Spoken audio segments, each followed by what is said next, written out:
Bonjour à tous, en ce lundi 8 août 2016, je suis en vacances à la mer, mais j'ai trouvé le temps pour faire une petite review du Scan 497 qui est sorti aujourd'hui, intitulé Le Mage de l'hiver.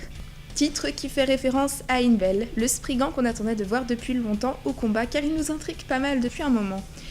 Et comme on aurait pu le parier, il affronte Grey. Mashima et l'originalité, on connaît.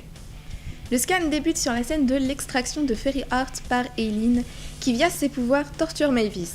Zeref entre dans la pièce pour savoir quand cette séance de torture prendra fin, car il ne supporte pas de voir Mavis souffrir ainsi. Mais enfin, Zeref est le plus grand mage noir et il est un peu trop sentimental et c'est ce que lui reproche Aileen.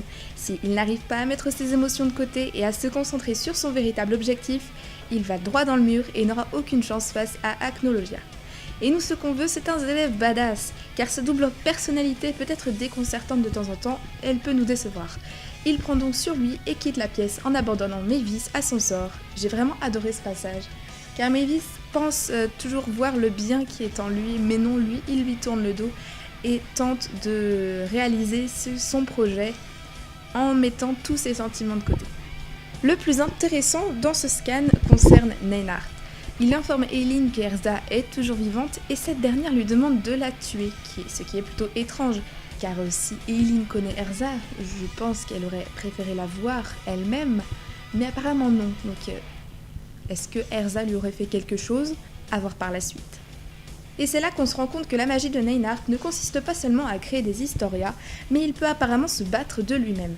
Vu l'image où il répète « je suis », j'ai un très mauvais pressentiment et je pense qu'il dégage une force monstre. Ou on le prenait pour une petite fiotte, mais à mon avis, Mashima nous cache bien plus que cela. Une double personnalité, il a sans doute un pouvoir à la Fried ou à la Mira Jane, une sorte de forme démoniaque. J'ai trop hâte de le voir en action, il est l'un de mes Spriggans favoris avec Brandish, Invel, God Serena et Aileen. Quoique Raked m'intrigue aussi.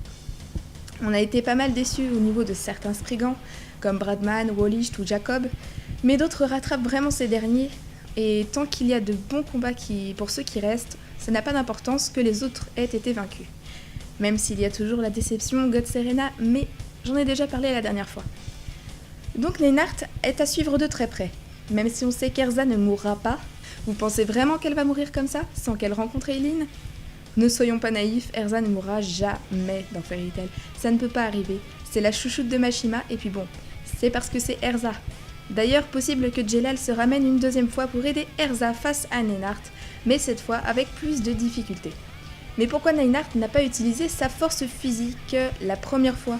Est-ce qu'il a peur de perdre le contrôle? Est-il si puissant que ça? Il aurait pu se défendre face à Jelal, mais ne l'a pas fait.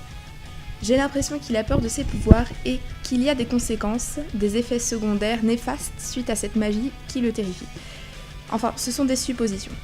On retourne sur Fairy Tail, explosant toujours plus d'ennemis. Mashima nous gâte en nous montrant Gildarts, explosant tout sur son passage, même sa propre fille.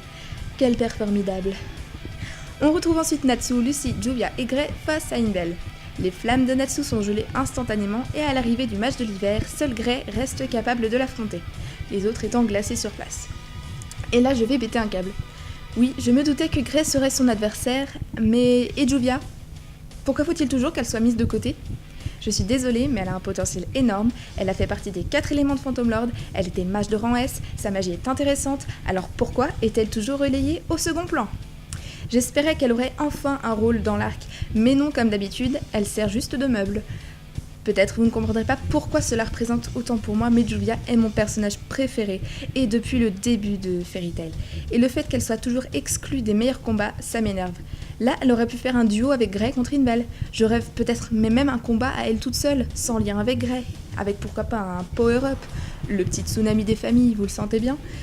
Mais enfin, je vais pas m'étaler là-dessus, je ferai sûrement une vidéo sur pourquoi Juvia est sous-estimée et pourquoi elle est ma favorite. Passons à la suite. Le combat débute entre Grey et Invel, et comme à chaque début de combat de Grey, celui-ci est impressionné par la force de l'adversaire. Lui-même commence à geler alors qu'il est un mage de glace. Entre Silver et Invel, je pense qu'on peut voir clairement qu'Invel est au-dessus, et étant donné qu'il n'y a apparemment pas de lien de famille avec Invel, le combat sera peut-être encore plus acharné. Les combats de Grey sont en général les meilleurs.